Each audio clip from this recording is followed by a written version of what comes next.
ജനുവരി 24 ദേശീയ ബാലികാ ദിനം. ജനുവരി 24 ഇന്ത്യയിൽ ദേശീയ ബാലികാ ദിനമായി ആചരിക്കുന്നു. 2008 വനിതാ ശിശുക്ഷേമ വകുപ്പാണ് ഈ ദിനാചരണത്തിന് തുടക്കം കുറിച്ചത്. രാജ്യത്തെ പെൺകുട്ടികൾക്ക് സുരക്ഷിതത്വവും വിദ്യാഭ്യാസവും തൊഴിലവസരങ്ങളും നൽകി അവരെ സമൂഹത്തിൻ്റെ മുഖ്യധാരയിൽ എത്തിക്കുക എന്നതാണ് ഈ ദിനാചരണത്തിൻ്റെ ലക്ഷ്യം. സമൂഹത്തിൽ പെൺകുട്ടികൾ അനുഭവിക്കുന്ന അസമത്വങ്ങളെയും അക്രമങ്ങളെയും പറ്റി ജനങ്ങളെ ബോധവൽക്കരിക്കുക, പെൺകുട്ടികളോടുള്ള സമൂഹത്തിൻ്റെ മനോഭാവം മാറ്റുക എന്നതുമൊക്കെ ഈ ദേശീയ ദിനാചരണത്തിൻ്റെ ലക്ഷ്യങ്ങളാണ്. 1966 ജനുവരി 24 ഇന്ത്യയുടെ പ്രധാനമന്ത്രിയായി ഇന്ദിരാഗാന്ധി ചുമതലയേൽക്കുന്നത്. എല്ലാ പെൺകുട്ടികളും ഇന്ദിരാഗാന്ധിയെപ്പോലെ ഉയർന്നു വരണം എന്ന സന്ദേശവും ഇതിലുണ്ട്. 2012 മുതൽ ഐക്യരാഷ്ട്രസഭ ഒക്ടോബർ 11 ദേശീയ ബാലികാ ദിനമായി ആചരിക്കുന്നുണ്ട്.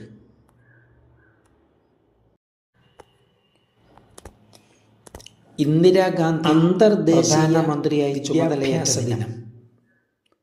ഇന്ത്യയുടെ മൂന്നാമത്തെ പ്രധാനമന്ത്രി എല്ലാവർക്കും തുല്യമായി ലഭിക്കേണ്ട ഒരു അവകാശമാണെന്നും ഇതുവരെ ദാരിദ്ര്യം ഇല്ലാതാക്കാനും വികസനം കൈവരിക്കാനായ ഗുണനിലവാരമുള്ള വിദ്യാഭ്യാസം അനിവാര്യമാണെന്ന് ഓർമ്മിപ്പിച്ചുകൊണ്ട് 1964 ആഭിമുഖ്യത്തിൽ ജനുവരി 24 പ്രധാനമന്ത്രിയായിരുന്ന അന്തർദേശീയ വിദ്യാഭ്യാസ ദിനമായി ആചരിക്കുന്നു. പെട്ടെന്നുള്ള നിര്യാണത്തെ തുടർന്നാണ് 2018 ഡിസംബർ 3 പ്രധാനമന്ത്രിയായി ബ്രസൽസിൽ ചേർന്ന നിർദ്ദേശം ചെയ്യപ്പെടുന്നത്. ആഗോള വിദ്യാഭ്യാസ സമ്മേളനത്തിൽ ശാസ്ത്രി മന്ത്രിസഭയിൽ ലോകത്തിന്റെ വാർത്താവിനിമയ പ്രക്ഷേപണ വകുപ്പ് മന്ത്രിയായിരുന്ന പ്രവർത്തകർ പ്രകടിപ്പിച്ച 1917 പൊതുവികാരം നവംബർ 19 അലഹബാദിൽ ഇങ്ങനെ ജവഹർലാൽ നെഹ്റുവിന്റെയും കമലാ നെഹ്റുവിന്റെയും ജനുവരി 24 ശാന്തിനികേതനാഘോഷം നടന്നു. ഓക്സ്ഫോർഡ് യൂണിവേഴ്സിറ്റിയുമായി വിദ്യാഭ്യാസം പൂർത്തിയാക്കി. ദേശീയ വിദ്യാഭ്യാസ നെഹ്റു കുടുംബത്തിന്റെ പാരമ്പര്യവും ഇന്ത്യയിലെ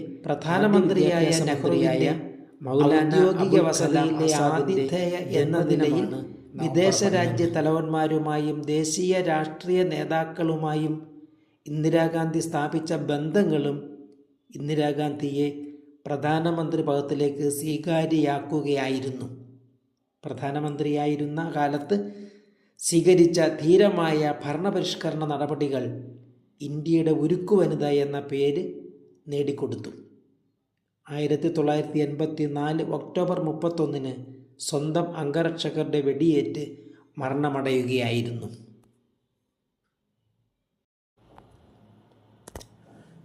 അന്തർദേശീയ വിദ്യാഭ്യാസ ദിനം.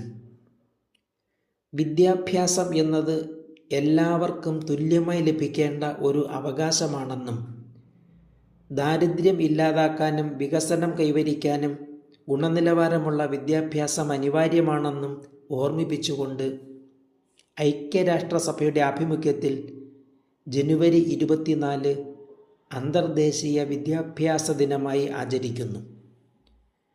2018 ഡിസംബർ 3 ബ്രസൽസിൽ ചേർന്ന ആഗോള വിദ്യാഭ്യാസ സമ്മേളനത്തിൽ ലോകത്തിൻ്റെ വിവിധ ഭാഗങ്ങളിൽ നിന്നെത്തിയ വിദ്യാഭ്യാസ പ്രവർത്തകർ പ്രകടിപ്പിച്ച പൊതുവികാരം ഉൾക്കൊണ്ടാണ് ഐക്യരാഷ്ട്രസഭ ഇങ്ങനെ ഒരു തീരുമാനമെടുത്തത്. 2019 ജനുവരി 24 ആദ്യ ദിനാഘോഷം നടന്നു.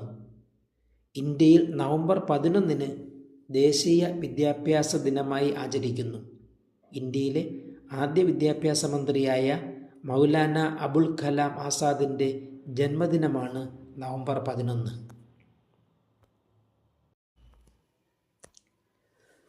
സുകുമാർ അഴീക്കോട് ചരമദിനം.